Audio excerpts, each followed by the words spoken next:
लोकमान्य टिळकांनी हा गणेशोत्सव सार्वजनिक स्वरूपात केला आणि आज या गणेशोत्सवाचं स्वरूप हे देशभर आणि देशाबाहेर मराठी माणसं जिथे जिथे आहेत तिथे तिथे पसरलं गेलेलं आहे आणि त्याच्यामध्ये भर घातली सुरेश कलमाडीने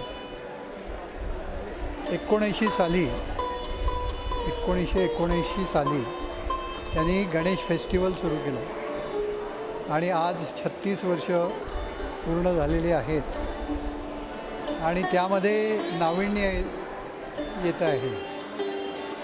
हेमा मालिनीचा कार्यक्रम दरवर्षी सुरुवातीलाच व्हायचा.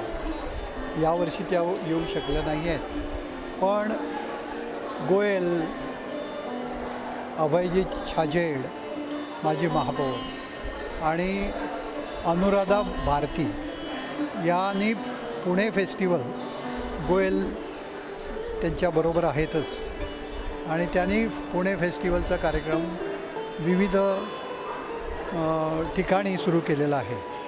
केसरीवाड्यात टिळकांच्या हॉलमध्ये हे प्रदर्शन भरवण्यामध्ये त्यांचा मोठा बहुमोल वाटा आहे आणि महाराष्ट्राच्या पर्यटन विभागाने क्षमा पवार या अधिकारी आहेत, त्यांनी हे जागतिक रेकॉर्ड करायला त्यांना संधी दिली आणि आता हा जो बॅनर आहे त्याच्यामध्ये 50पेक्षा जास्त महिलांचा सहभाग आहे, चित्रकार महिलांचा, आणि त्यांनी महाराष्ट्राचं विविध रूपाने दर्शन घडवण्याचा प्रयत्न केला आहे.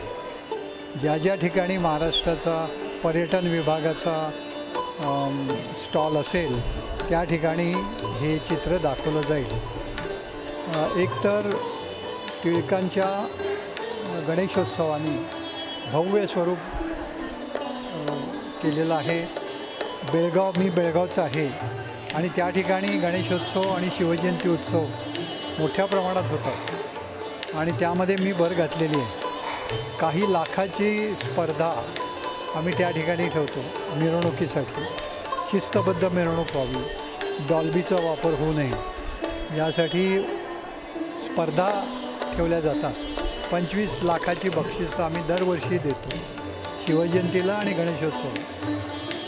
लोकमान्य टिळकांनी हिंदूंचा सण हा सार्वजनिक रूपाने साजरा करण्याचा प्रथम प्रयत्न केला आणि त्यामध्ये एक विचार होता की हिंदूंच्या मिरवणुका निघत नाहीत, त्या मिरवणुका निघाल्या पाहिजेत आणि राष्ट्राच्या साठी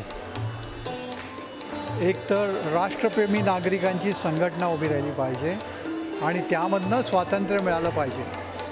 टिळकांचं हे ध्येय 27 वर्षानंतर त्यांच्या मृत्यूनंतर साकार झालं.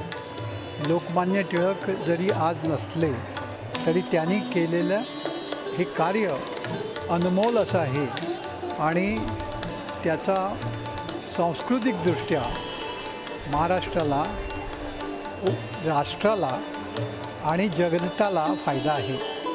कारण यामधनं चित्रकला, नृत्यकला, नाट्यकला, विविध गुणांना प्रोत्साहन दिलं जातं आणि हेच आज